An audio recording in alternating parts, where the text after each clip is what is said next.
Hi everyone, welcome to Friday Night Zooms. Not quite 8. We'll give everyone a little bit of time. There's a couple of people connecting still, so we'll see how that goes.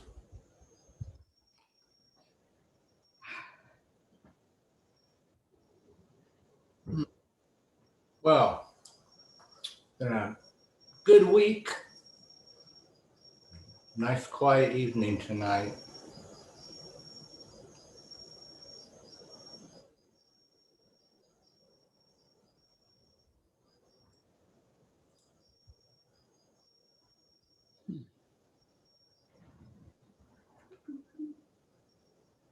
So remember to join with your computer audio so you can hear.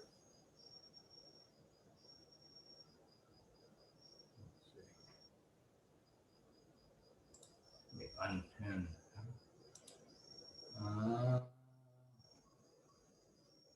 remove pin. Remove pin.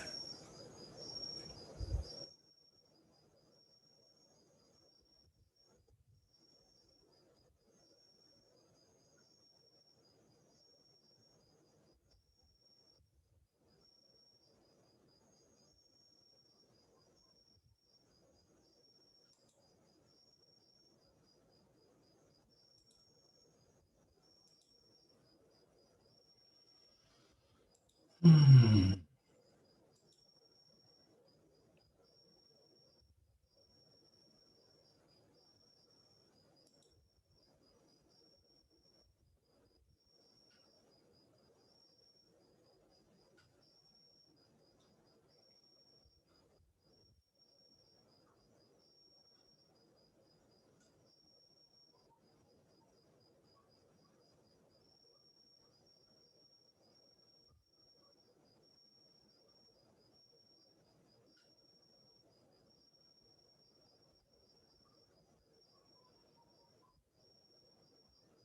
I can hear the crickets here.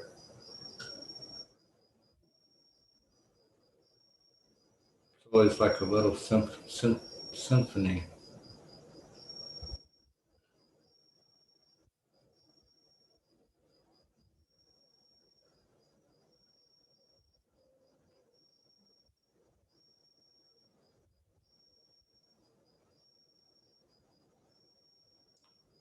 Let me send a chat message to the people that seem to be having trouble connecting.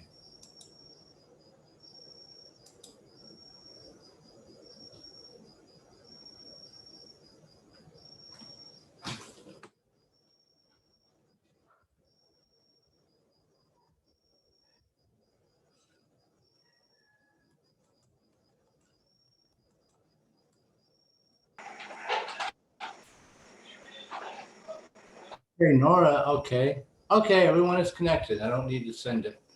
Let me get rid of this.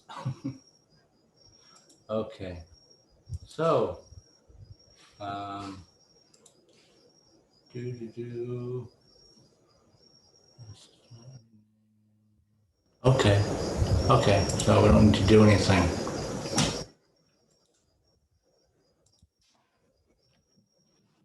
Okay, so welcome, everyone. Welcome to Friday Night Zoom. I want to thank you for coming.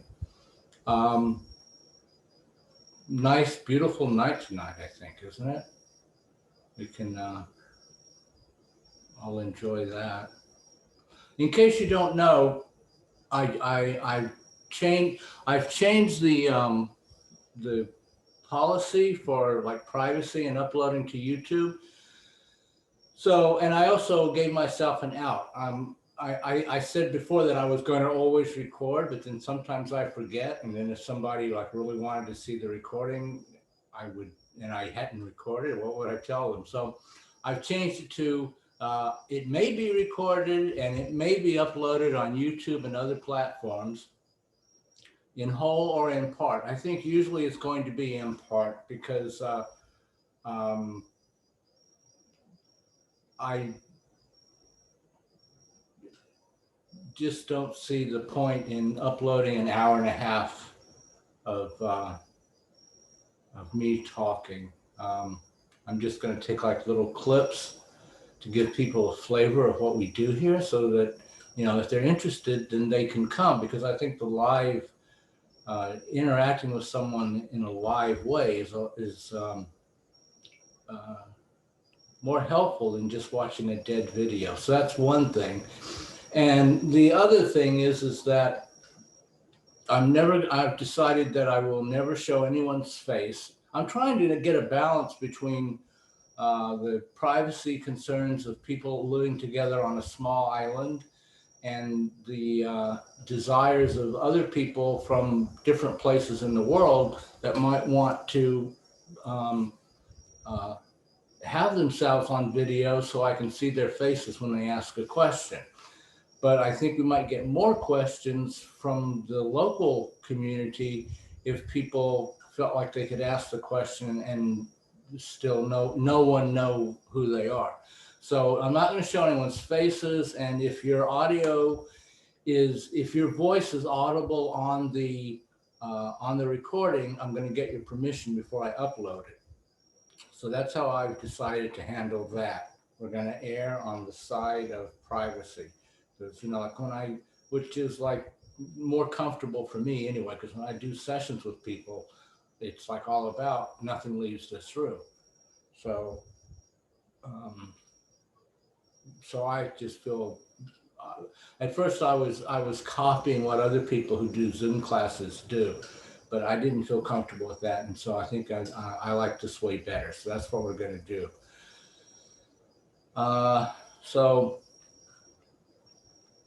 And speaking of breathwork sessions, some things came up this week with some of the people doing sessions, and then it kind of got in more than once, and then it kind of got reinforced with some random conversations that I was having with other people. And so, you know, I don't believe in coincidences. Whenever something like that happens, it's usually a sign about what I'm supposed to talk about. So I thought I would talk about that tonight.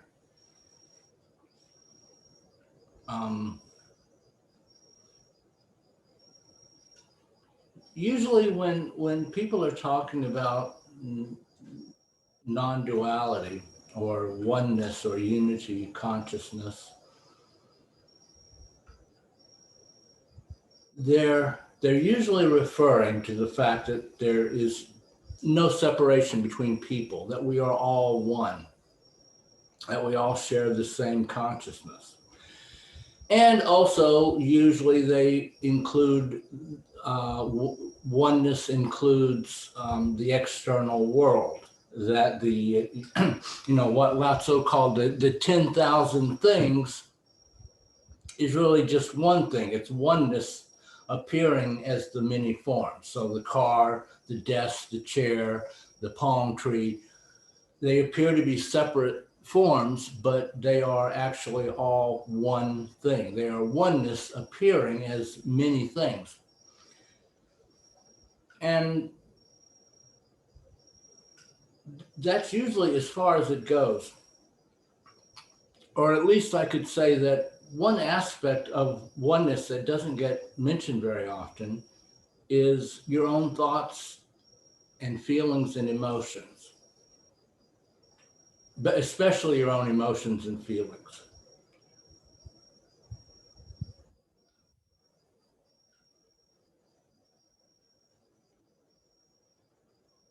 These emotions and feelings are every bit a part of oneness as the other person or the palm tree. But we don't usually realize that or think about that. And it's ironically, it's because the thing which is closest to us, our emotions and our feelings, are the thing which we often make into the most other. And that's what oneness and non-duality is all about. It is realizing that there are no others. There is no separation.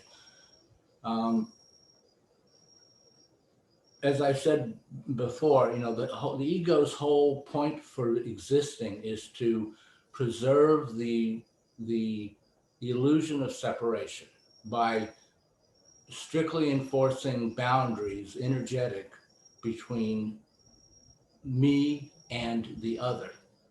And we tend to make um, the the other person into something totally separate, different, and apart from ourselves.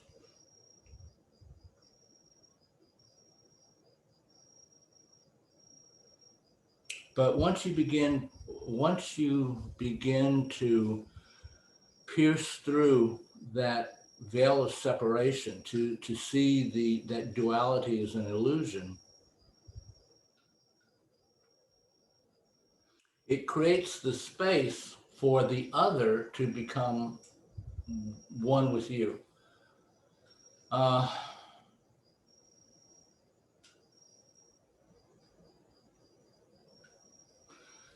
so this is a little complicated, so I hope you can bear with me.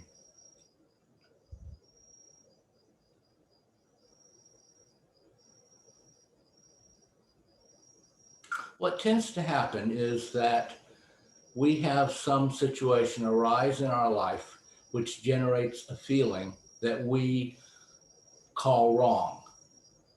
In breathwork, we call these make wrongs. We make them wrong.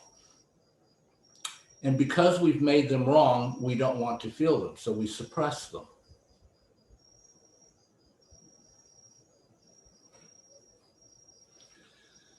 And then through the psychological mechanism of projection, we project those out into our world and hang them around another person so that that person can be guilty of the make wrong that we don't want to face within ourselves. And personal law tells us that the person who you find who is most triggering to you, who you find most obnoxious, is the one showing you something within yourself that you don't want to look at because you've made it wrong.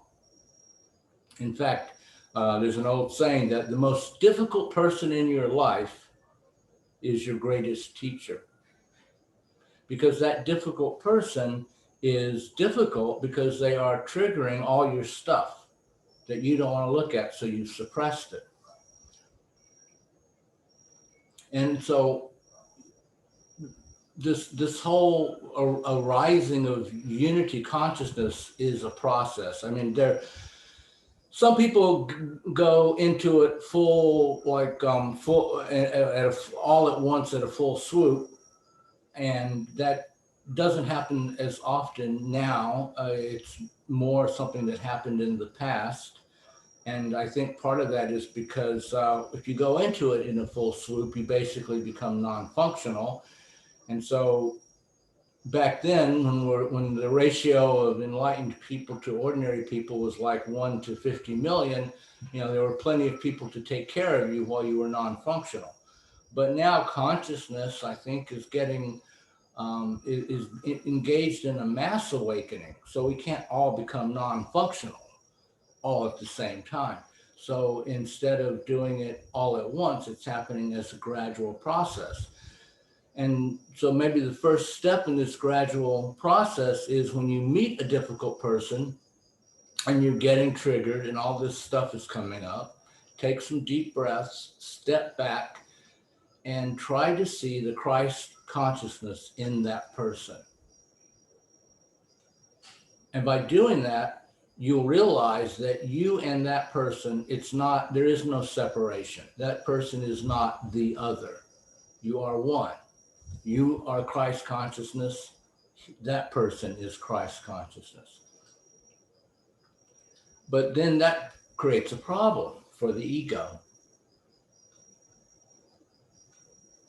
If that person is innocent Christ consciousness, you can't hang your stuff on them anymore. You can't take all of your suppressed make wrongs and hang them around the neck of the other. And so what very often happens as you proceed along this path is that suddenly a lot of dark stuff starts to arise. A lot of strongly negative feelings, make wrongs, aspects of yourself you don't want to look at, intense emotions will start to come to the surface.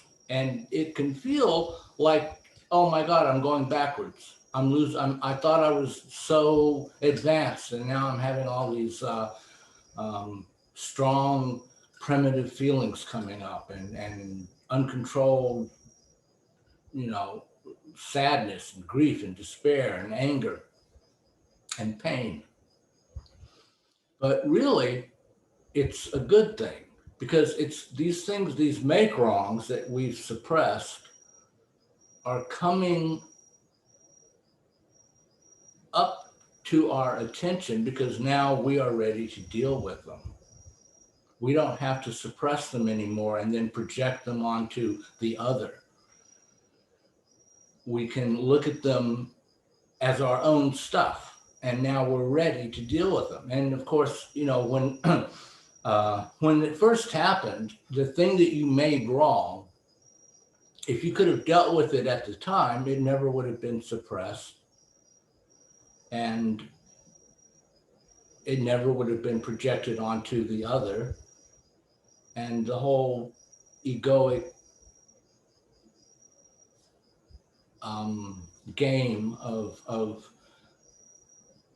building fences between you and the other would never have gotten so well along, so far advanced.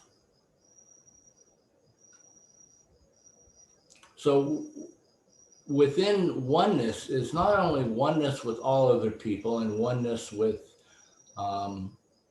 everything in the world, it's also oneness with your own emotions and feelings, bringing those aspects of yourself back into conscious unity with yourself.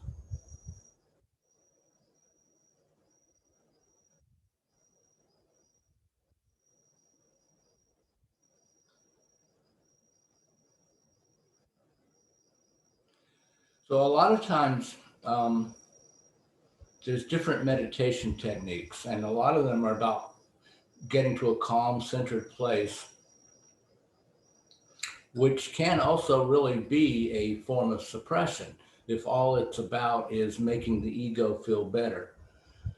I mean, it's better than being, running around like a chicken with its head cut off, right? And being totally caught up and identified in your emotions, and frazzled out and panicked and not thinking clearly.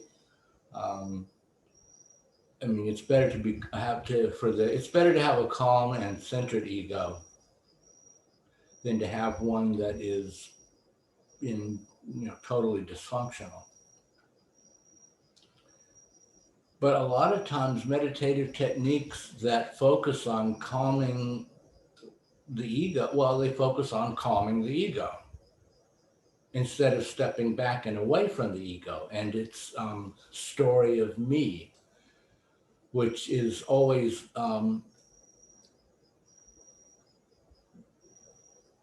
remember that with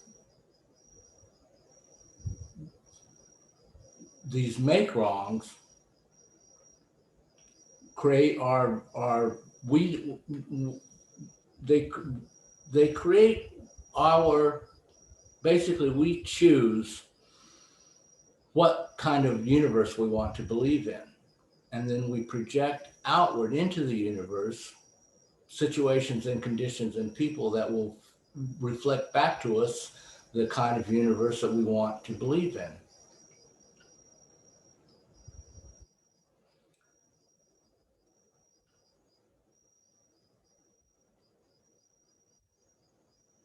And so this egoic me, this mind-created identity, it always has like a story associated with it.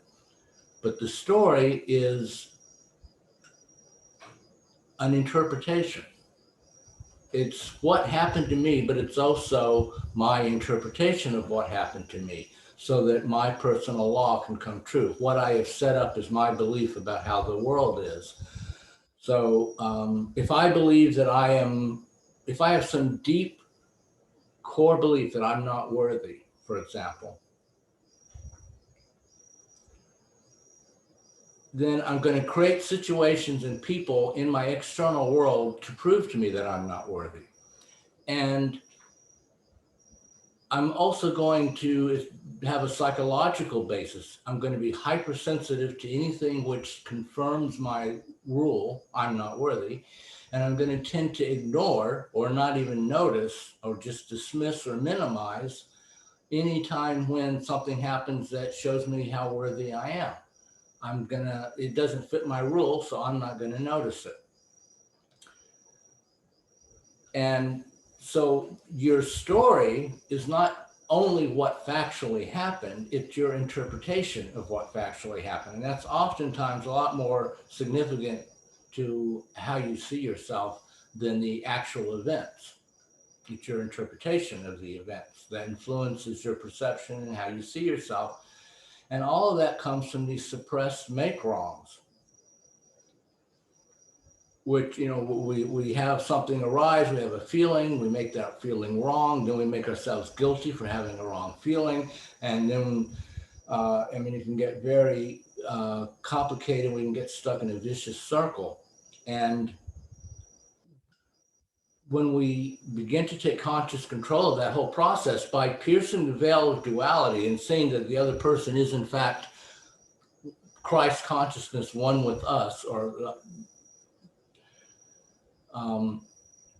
so that we don't want to project our make-wrongs onto them anymore, or we even cannot do that anymore, then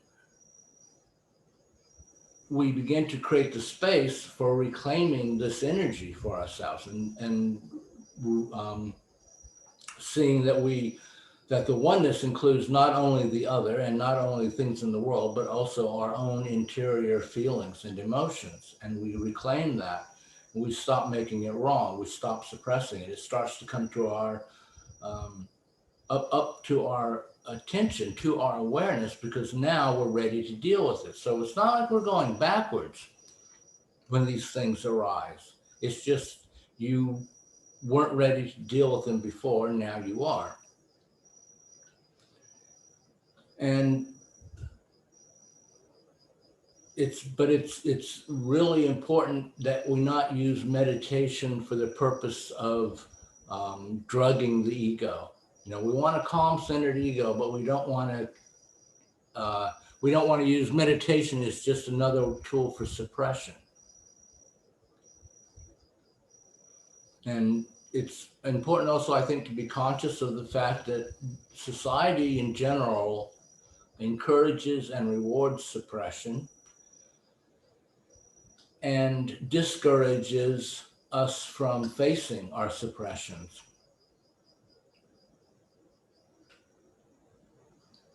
We have all kinds of avenues, from alcohol and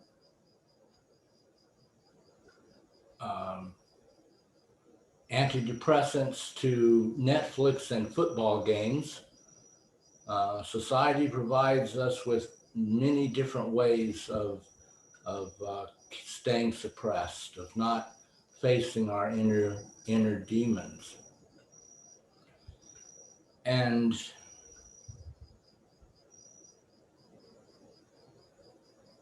really the unspoken rule seems to be that we should not get too deep. We should not get too profound. We should not look at ourselves too deeply or too intently.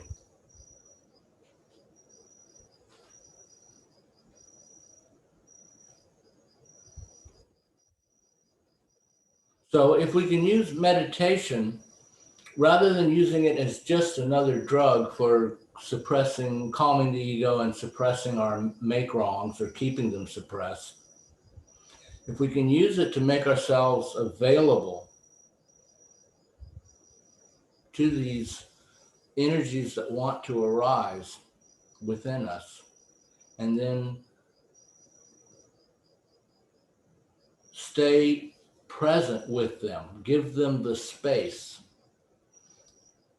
hold space for them.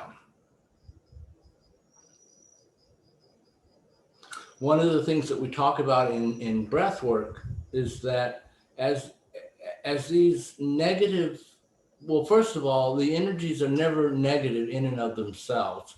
It's our resistance to them or our reaction to them that makes them appear negative. But the energy in and of itself is just energy. And when it's coming up to your awareness, really all that it wants is for you to acknowledge it and to hear what it has to say. And if you do that, it will be transformed and go on its merry way and be integrated. So you get that energy back. So,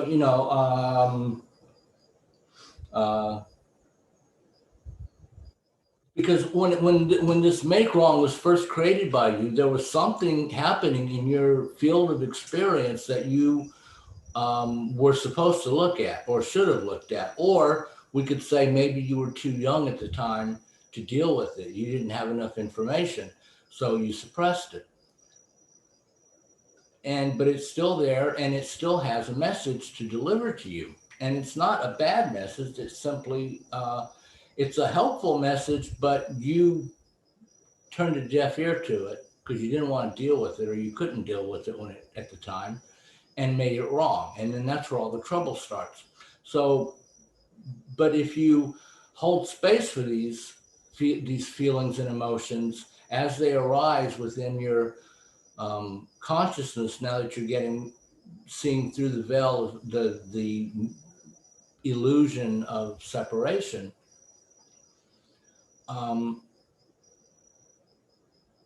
you can, they can become transformed so that, like anger. Something happened that made you very angry, and you were always taught a person should not get angry, so you suppressed it, you made it wrong. Now, and then you projected it onto somebody else so that they could be guilty and you could be innocent. But now you're, the veil, the illusion of separation is breaking down, and it's becoming more and more difficult to see the other person as other. You're realizing more and more, you're feeling, maybe not so much like intellectually knowing, but you're feeling, you're sensing that this person is really me, and I am really this person. So it becomes difficult to hang all that guilt on them, because you really just, you see the futility of it. You're really just hanging all the guilt on yourself, and it doesn't make any sense anymore when you're no longer buying into the myth of duality. So that gives the space for this anger feeling, this make wrong, this make wrong of anger to come up, and you hear what it has to say about why it arose in the first place. And then anger transformed becomes constructive action. Sadness transformed and integrated becomes gratitude.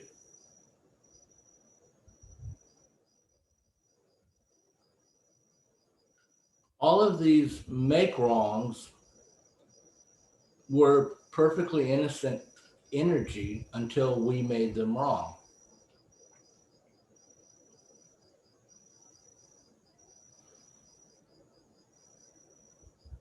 And when we made them wrong is when they got the label: sadness, anger, envy, resentment,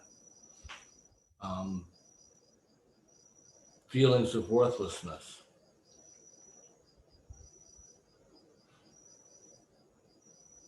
Just like the difficult person gets the label difficult person after we make them the other and hang all of our guilt on them.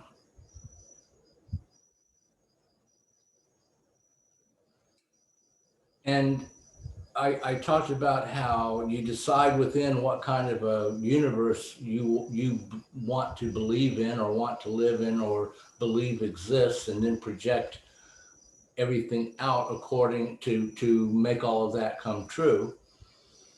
But the ultimate decision is, do you live in a universe of oneness or a universe of separation? And it's that ultimate egoic decision or the choice for the ego, for me and my story. It's that root decision that creates, in the first place, this universe of separation and duality, where whatever is now isn't good enough. And we are always trying to make it better. And so we're always seeking for the better. When if we could realize that whatever is now is all there is, and it doesn't have to be made better because it's already perfect and complete and whole.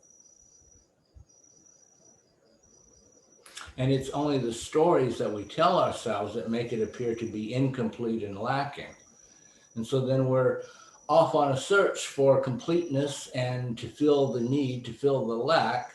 And it's a search that's doomed to fail because you can't supply a lack that doesn't exist, and you can't get there when you are already there. You are that which you seek. Ultimately, that's the message of non-duality. You are that which you seek, but you are seeking for something else because you don't know that. And one of the mechanisms, one of the main mechanisms for keeping, making you think that you are not that is suppression of first make wrong, taking a harmless energy and making it wrong, then suppressing it, making yourself guilty, then projecting it out onto somebody else so they can be guilty and you can be innocent. So you're always distracted by what's going on out there and never looking at what's going on in here. And ultimately, the whole process of realizing your oneness with your fellow human beings leads to recognizing your oneness with your own suppressed emotions, your own suppressed make-wrongs. So you want to bring those lost aspects of yourself back into harmony with your overall, body. When I say body, I mean mind, emotions, feelings, your energy body. We, to the eye, we look like just a physical bag of bones and flesh. And we have this idea that consciousness is up here in the head somewhere.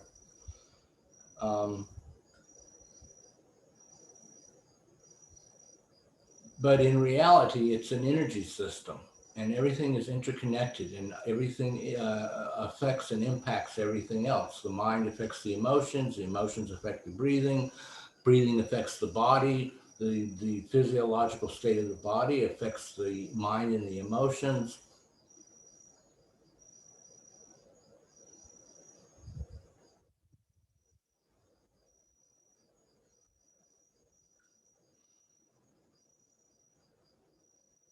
And so rather than using meditation as a way of calming the ego so that we can have a more socially acceptable ego, we could use it as a way of stepping away from the ego.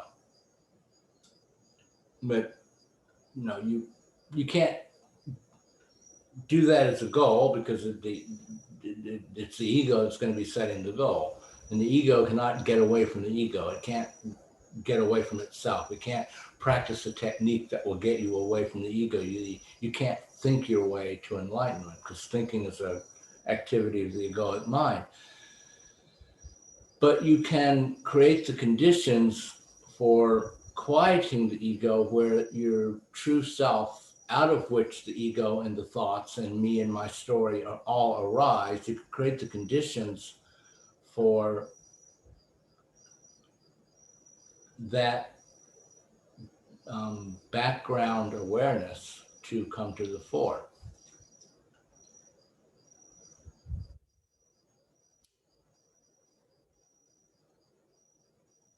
And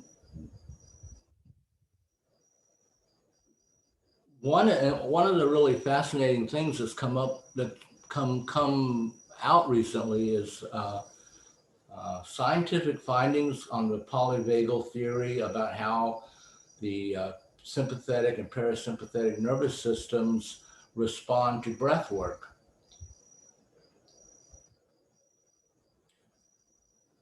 It turns out that these make-wrongs can be locked in the body. There's a somatic aspect to them. They get physically locked into the body. And that there are somatic therapies like dance therapy and breath work that seem to be particularly good for accessing these locked in make-wrongs. And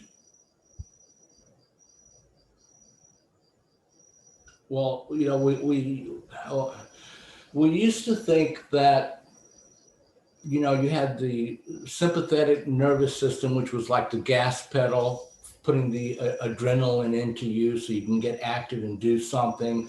That's where fight or flight comes from. You get pumped up with cortisol and adrenaline, so you're physically ready. Like if some, you know, this all started back, you know, in the theoretic, you know, it's the way that it's usually explained is that it started in the jungles when we were all like, you know, cavemen roaming the plains, trying to stay alive, trying to find food and not be food. So like the lion or the tiger is stalking you. The sympathetic nervous system is responsible for activating your fight or flight response so that you can either fight the tiger or outrun it. So either way, your muscles and heart are primed up, and it cuts the flow to your digestive system. So because you don't really need to be digesting food while you're fighting for your life. So that's the basic understanding. And then the parasympathetic system was the brakes. It was thought to be the brakes, and it's for shutdown. And that's where faint or freeze came from.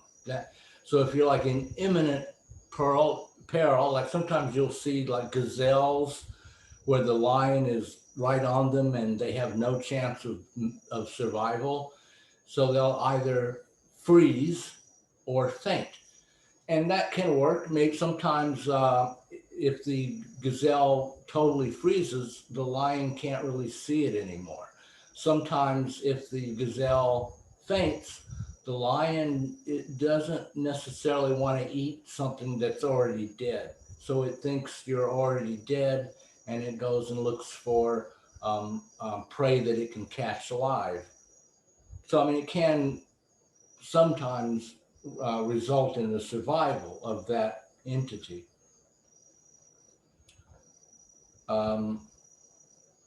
And so that's the parasympathetic nervous system gives rise to freeze or faint.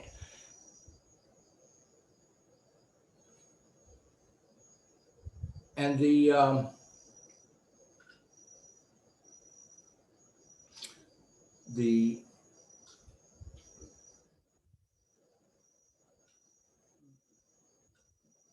main part, so for a long time that we thought that was all there was. And but what polyvagal theory is some medical researcher out west, Stephen somebody, I can't, Dr. Stephen or Stephen Porges or something like that. He discovered that the vagus nerve is a cranial nerve. It's a key component of the parasympathetic nervous system, and it's the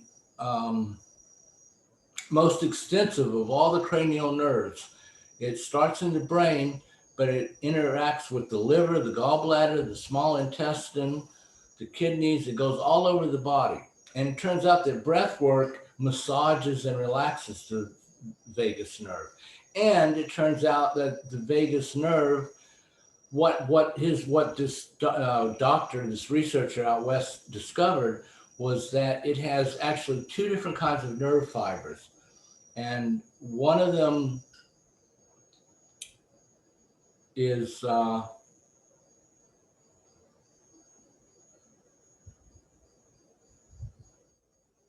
he calls it the dorsal nerve fiber, and it's like the oldest one, evolutionarily speaking. It was the first one. It was the oldest one, and it's not insulated, so nerve signals through it are kind of slow. Later on, more recently in evolutionary history, we developed the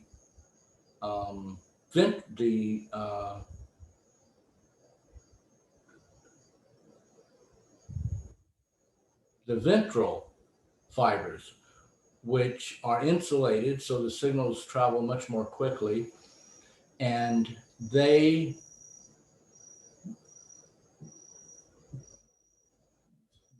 give rise to a third aspect.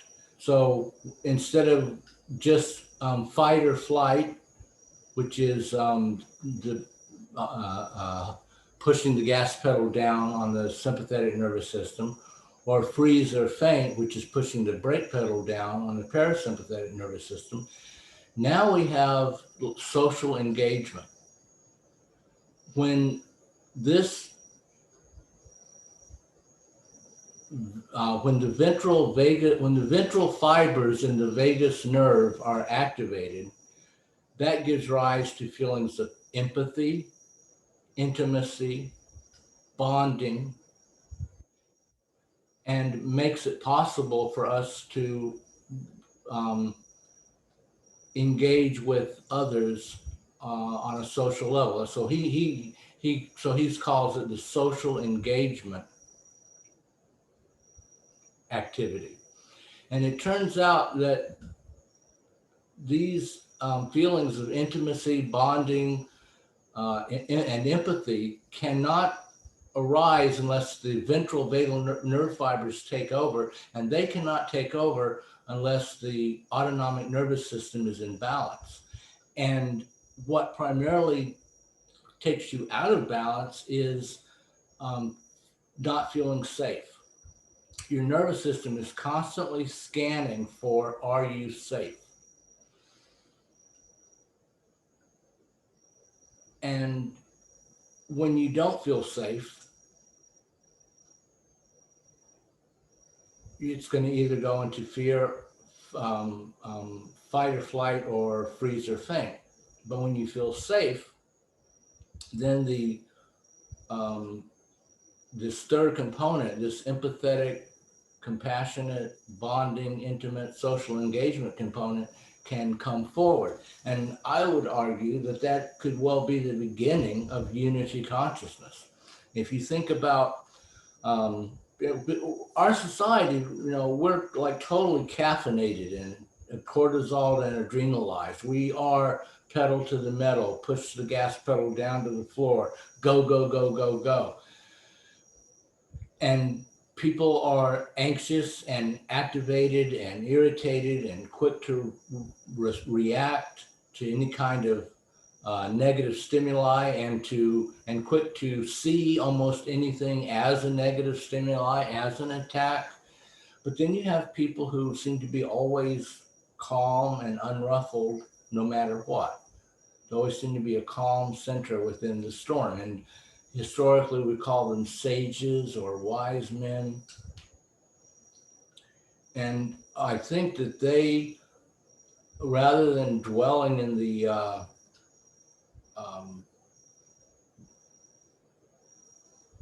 adrenalized, stressed out, floor the gas pedal consciousness, have accessed the calm center of the social engagement consciousness. And it turns out that it's really easy to get your brain to your nervous system that's always scanning for threats to think that it's safe. One thing is simply to breathe, like like we did last week with the coherent breathing, or the week before, because it's predictability that your brain likes. If you're doing the coherent breathing and your brain is will eventually, okay, I inhaled, I know what's next, now we exhale. Okay, we exhaled, I know what's next, now we inhale. And predictability makes your brain feel very safe. And so, just watching your breathing without any particular technique turns out that it can make you feel safe, balance your autonomic nervous system, allow the ventral fibers of the vagus nerve to come to the fore. And then, if you're doing breath work, you add to that the deep diaphragmatic movements and the movement of the rib and the lungs, which massages the whole vagus nerve all the way up and down the body. And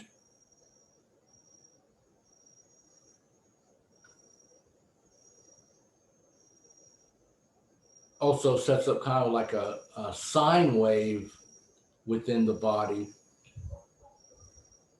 that allows the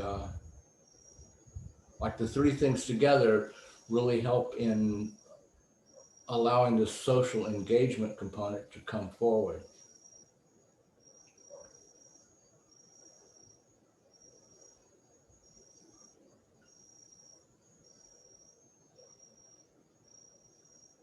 So it's like predictability and physical massage of the nerve.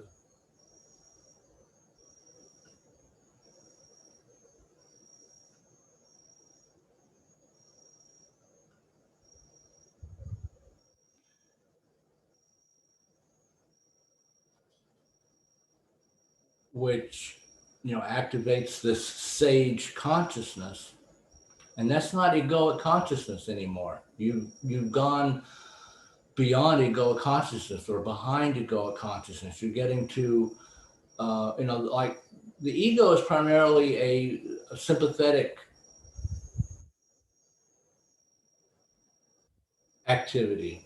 It's feeling stressed out and pumping adrenaline and flooring the gas pedal and thinking about what you need to do to make this moment better. It's telling ourselves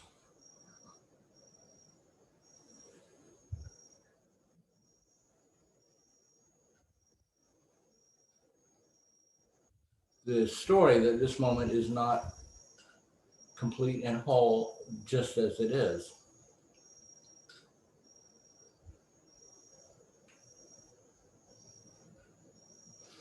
It's really trying to control the universe. It's the ego making itself God. God has not done a good job, so I'm going to take over and I'm going to control everything.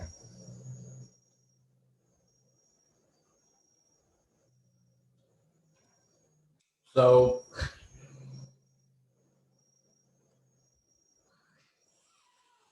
hang on one second. I have something I have to do here. Hang on one second.